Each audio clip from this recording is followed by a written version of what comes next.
Leon was just a child when she arrived from the future. Long ago, aliens pulled off something unthinkable. They locked their worst criminals inside human bodies. Leon's father, along with a high-tech sentry named Guard and the powerful Thunder, were tasked with keeping them under control. But chaos erupted the day Designer, the ruthless leader of those alien prisoners, broke free. The city was suddenly choked with a poisonous alien gas called haba, and people began dying alchemy one by one, after another. As the air grew thicker with death, the alien prisoners buried inside humans began to stir. Awakening one by one, Designer had a chilling plan: unleash even more haba to transform Earth's air into something deadly for humans, so his alien kind could rule the planet. Just 48 minutes before this disaster struck, Leon and Thunder jumped back in time to stop it.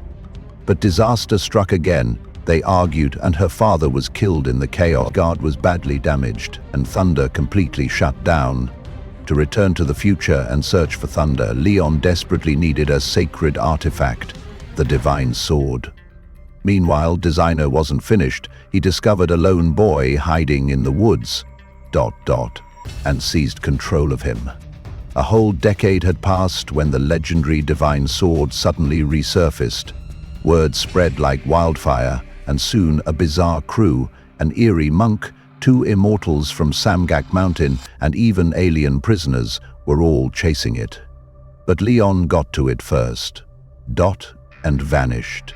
Instantly, she became the most wanted person alive, the sword in her hands a beacon for danger. With no time to lose, Leon began her mission: find the ship, recover Thunder, and return to the future before the haba outbreak destroyed everything. Eventually, Leon slipped into a dusty town, disguised as a mustached man, and settled into a quiet restaurant. But peace didn't last. A man named Gong leaned in, whispering that Thunder's shooting girl was heading to Bongnan Garden House. He warned it'd take 4 days on foot, with no stops, urging her to rest before the brutal trek. She asked about Thunder. Gidong stepped up and said, "Woodcutter brothers near Hangnong Mountain saw it, hope flickered, but danger didn't wait. Suddenly, crash. 2 wizards burst into the restaurant, eyes locked on Leon, lured by a bounty. She exploded into action, using her secret skills to take them down with breathtaking precision. As they fled, she shouted, 'Next time, pray Thunder doesn't find you first.' Walking away from the wreckage, Leon spotted 2 cats trailing her. She laughed softly. Then disappeared into the shadows. 10 years later, the boy who once drew the sword from an immortal and defeated a monster finally wakes up. His first words are about Jia Zhang. Searching for answers, he finds an old deaf woman in the house. She silently writes a chilling message. Jia Zhang was discovered near Hangnon Mountain, wounded but alive. But what happened next was horrifying. When Jia Zhang woke, a twisted tail burst from his back. He used it to kill the master of the house. Another master wasn't so lucky either, left blinded and broken. Under Jia Zhang's control, the people had no choice but to obey him. The boy, stunned, demands to know, "Why does Jia Zhang want the divine sword?" The old woman explains. Jia Zhang is trapped in time, and he needs to find Designer to return. But he's stuck in a decaying body, lost in fragments of memory. Desperately trying to remember who he was, Designer, now hidden in 4 human vessels, can only be stopped if each body is pierced by the divine sword. Without hesitation, the boy dashes off, determined to stop Jia Zhang. The immortals follow close behind, before monsters rise again. Elsewhere, the 2 wizards pay a visit to a blind swordsman named NPA, a fierce fighter who owns a sword from the immortals of Samgak Mountain. They beg him to sell it, so they can snatch the divine sword from the Thunder's shooting girl before Milbon does. But one name changes everything. Milbon, that name snaps NPA to attention. He was the very master who lost his sight in a brutal battle with Jia Zhang. And now, with the divine sword, rumored to heal any illness, they join forces to track it down. Meanwhile, Morak is hot on Leon's trail, ever since he released his two mysterious cats. The wizards find him mid-meal, suspicious of the creature lurking within him. As the male wizard explains how the fan works, he spots a small picture of a cat. Suddenly, shock. The two cats following Leon transform into humans. Left king and right king. Eyes flash around them as strangers begin to close in. Without wasting a second, they bolt. The two wizards weren't done with Morak. They tried to extract the power deep within him, but the more they pushed, the more unstable he became. Desperate, they played a flute. And just like that, Morak was hypnotized. They quickly tied him up, blades trembling in their hands. They almost killed him to destroy the monster lurking inside. But hesitation won. Instead, they drowned their fear in alcohol. And fell asleep. Morak broke free using the fan and vanished into the night. Meanwhile, the girl paid for her stay in a quiet village. But peace was a lie. Ya Jiang and his men had arrived, ready to seize the divine sword. Anticipating the ambush, she climbed onto the roof of a grass-covered house, armed with a gun from the future. Nothing moved at first. Then, boom. Ya Jiang leapt from behind, catching her off guard. As she turned, he yanked the gun from her hands, but she was ready. She pulled out a second gun hidden behind her and shot him in a flash. Ya Jiang tumbled to the ground, but didn't stay down. He escaped into the shadows. Again, she didn't wait, bolting as Ya Jiang's men gave chase.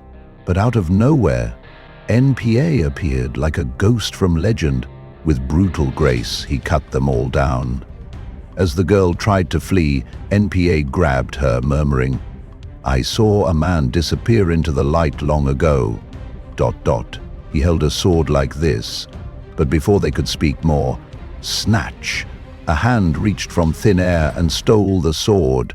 It was Morak, cloaked in invisibility by a magical sheet. NPA lunged, but it was too late. Morak and the girl escaped into the unknown. The story rockets forward to the year 2022. Mingay In, a customs officer who honors her ancestors daily, is stretching into her morning yoga routine on a rooftop, peaceful, focused, until chaos erupts below. A thief dashes through the streets with police on his tail. Without hesitation, she leaps into action and pins him down. The police take him to a nearby hospital, but the calm doesn't last. He slips away, under their noses. Suddenly, the sky above the city churns, and an alien ship appears, cloaked in clouds like a dark omen. A chunk of the ship breaks off, descending into the hospital like a beast taking a breath. What happens next is horrifying. Dozens of grotesque slithering tails explode from the vessel, infecting and rotting the heads of everyone nearby. The thief is trapped in the madness, unable to escape the carnage. From afar, a young Leon watches the entire nightmare unfold and records it all on her phone. Then, thunder arrives. And in an instant, the scene goes quiet, like it never happened. But the prisoner slips away again, vanishing into the city's shadows. Mingay In isn't letting him escape twice. She chases him into a dark basement, where she overhears something bizarre. Thunder is talking. To his car, she hides and listens as he mutters about tracking Leon. She recorded the whole incident, and he says she's now at Kim Minyon's house, Mingay In's niece. Heart racing, she rushes home. There she hears giggles and gasps. Leon and Kim are watching the footage. Mingay In tries to speak with them, something about their father, but the words don't come.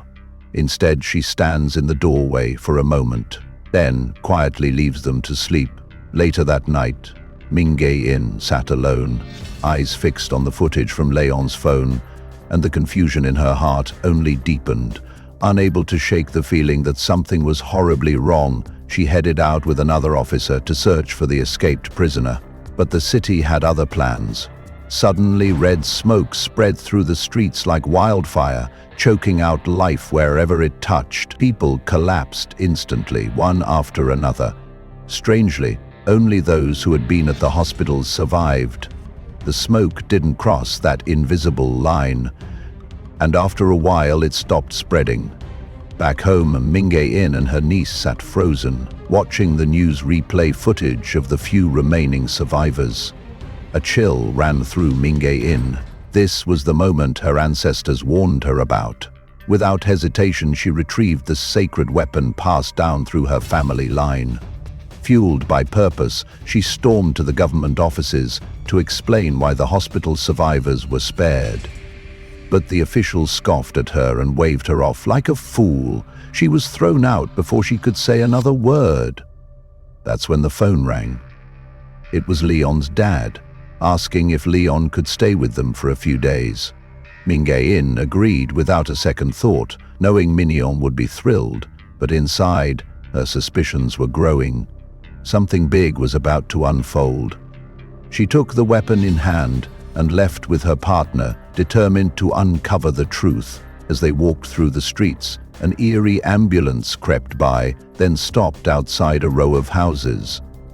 Inside sat Jia Jiang, designer, and the thief. Without a word, they followed, and what they found next shook them to their core. A hidden alien spaceship. Suddenly, guard burst from the shadows and dove straight into its heart, divine sword in hand, ready to destroy it. But Jia Jiang was faster. He launched an attack and transformed into a small device, sneaking behind Thunder.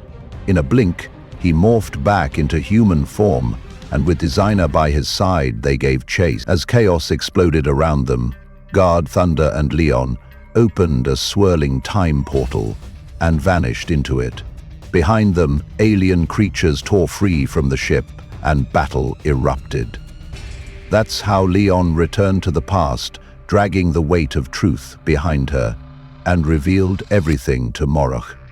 Shaken, she asked why he saved her. Dr. White halted, and why he wanted the sword so badly. He looked at her and said, "We met as children. I pulled you from the river. Do you remember?"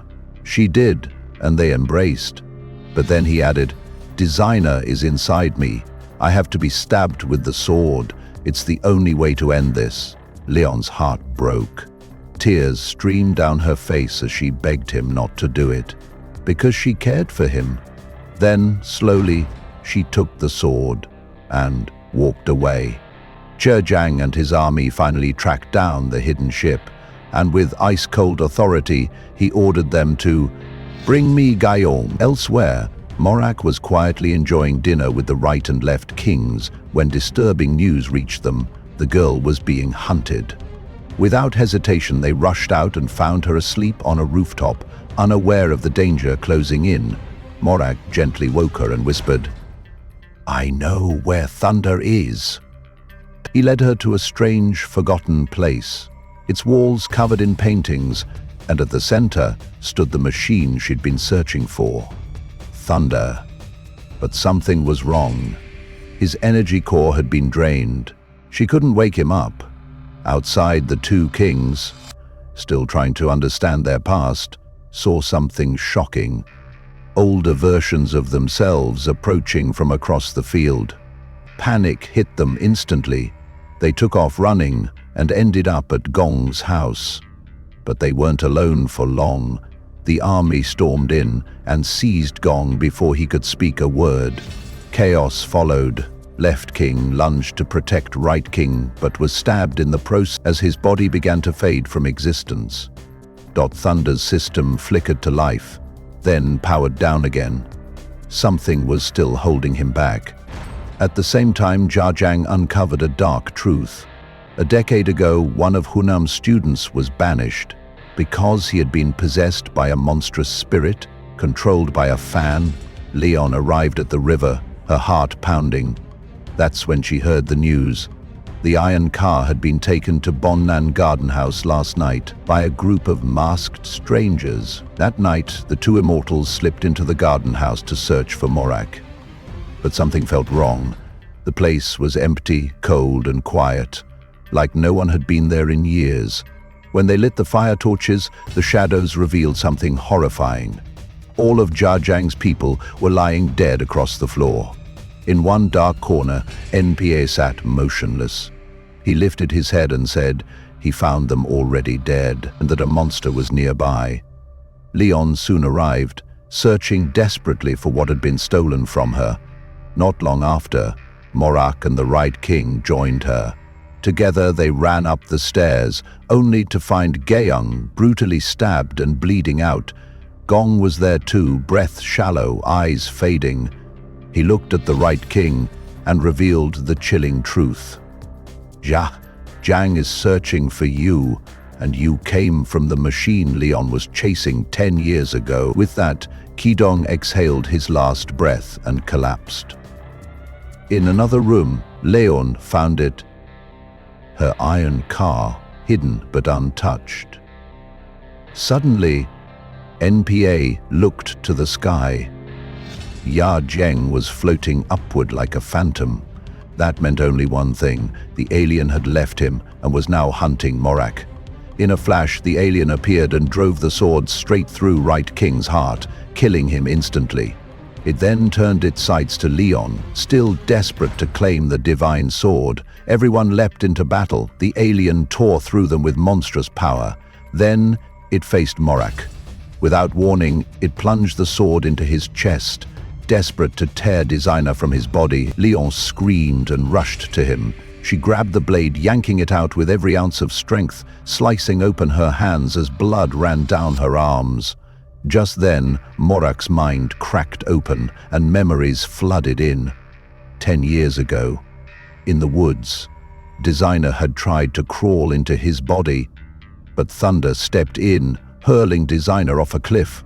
Fatally weakened, Thunder poured his last spark of energy into Morak, and at the base of that cliff stood Leon. She found Designer's twisted form, and in that moment, without knowing why, Designer entered her. The wound on Leon's wrist twisted fate. Everything changed. Her body started trembling, her skin shifted, and piece by piece, she began transforming into Designer. Right King vanished into light, revealing he had been Thunder all along. Panicking, Leon tried to end it. She aimed a gun at herself, finger shaking, but her control slipped. It was too late. Together with Jia Jiang, she hurled back into the future, determined to finish what they'd started a decade ago. They followed the two immortals who now carried the divine sword. Time, frozen until now, snapped back into motion, and with it, the countdown began. All the alien prisoners woke from their slumber, called to serve Designer once again. Mingei-in raced through the city, heart pounding. She begged the SWAT team not to enter the red zone. They brushed her off and paid the price. The aliens struck with merciless speed, slaughtering the entire team. Meanwhile, Leon chased the two immortals through the chaos. They were arrested and dragged to a police station. Mingei-in was there too, but safety didn't last. A car crashed straight into the station, and the aliens stormed after them, driving everyone into a speeding train. The immortals made it aboard. Mingei-in was left behind. Back at Leon's house, her terrified niece hid, because Jia Jiang had arrived, in the past, at Bongnan Garden House. Thunder took on his full human form and urged Morak to awaken. He shared his power, igniting a spark in Morak's heart. They found the hidden iron car, climbed in, and launched through time into 2022. Boom! NPA, watching from afar, was blinded no more. A wound from the sword restored his sight just in time to see them vanish into a glowing light bridge. Thunder morphed the car into a gleaming ship and soared toward the alien mothership. On the train, chaos tore through the cars. Leon lunged at the immortals and wrestled the sword away. Morak and Thunder spotted the train and jumped in, slicing through aliens as they fought their way forward. Morak, clad in a gleaming iron plate dress, confronted Leon. He reached for the sword, but she struck him twice with her alien tail. As he dropped, she reclaimed the blade, but Morak clutched her hand and began transferring his energy into her. Her body convulsed. Her skin turned metallic, the iron dress sealed around her. The sword merged into her chest like fire meeting steel. Powered by thunder, she began ripping the alien prisoner out from inside herself. The other prisoners surged forward, desperate to stop her and set their monster free, but thunder held the line, fending them off with unrelenting force. Leon gritted her teeth, eyes burning, and drove the essence of Designer into one of the prisoners' bodies. But that host couldn't contain two alien entities. It ignited in flames and exploded. Inside the smoldering train, everything fell quiet. The survivors collapsed, then woke up. Inside Thunder's living space, not far from the alien ship. But Jiajang was already waiting. Only 5 minutes remained before the Haba detonation. Thunder stepped forward, no words, no mercy. He and Jiajang clashed in one final duel as Leon lay motionless nearby. And in the shadows, the alien that had exploded began to pull itself together. Its new body twisted with two faces. It crept toward Leon, reaching for her weakened form, still trapped in the iron dress. Boom! Mingei-in arrived just in time, armed with NPA's sword and fire in her eyes. She charged at the alien with everything she had. It turned out NPA had sent a message back in 2022 to his ancestors, and Mingei-in was the one who received it. She'd been preparing weapons all along, for this very moment. Now, Morak, the Immortals, and Mingei-in stood side by side and unleashed everything they had. Morak drew a glowing sword from the ancient fan and launched himself into the fray. Thunder's voice echoed through the battlefield. Only by joining forces, past and future, can humans defeat the aliens. Then he turned to Leon. You must throw the sword into the ship's heart. It's our only shot at stopping the countdown. Leon took off running, but an alien lunged and grabbed her. Before it could drag her back, thunder flashed in and sliced its tail clean off. With only 20 seconds left before the Haba explosion, Leon summoned every ounce of strength and hurled the sword into the ship's core. A massive pulse burst from within. The alien ship started collapsing, one heartbeat at a time. All around them, the aliens vanished into thin air. But Designer wasn't done. Its spirit broke free and set its sights on Minion. It lunged toward her, but Morak intercepted it just in time. Leon, eyes blazing, unleashed her remaining energy and trapped Designer inside a glowing crystal glass. Her childhood friend was safe, for now. Cracks began spreading across the crystal. Thunder looked at it and said grimly, "It has to be destroyed in space, and if I take it, I won't survive." Leon's breath caught in her throat. Thunder smiled gently and said, "It's time." She sobbed as Thunder transformed one last time into Right King and Left King. Together they hugged Morak tightly, then stepped aboard the alien ship, carrying the crystal away from Earth. The ship soared into the sky, growing smaller, then vanishing in a burst of light. Before anyone could say goodbye, the time gate snapped open, sucking everyone back into the past. Only Leon, Mingei-in, and Minion remained behind, silent, shaken, forever changed. Leon and Morak never got the chance to say what they truly felt. Back in the past, they were hailed as heroes, but Morak sat apart, eyes haunted. He remembered Thunder's final words, "The energy at Bongnan Garden House is unstable." A flicker of light caught his eye. He ran to the site, and there it was. The gate had reopened. With no hesitation, Morak dashed into it, heart pounding, to find Leon again. The end.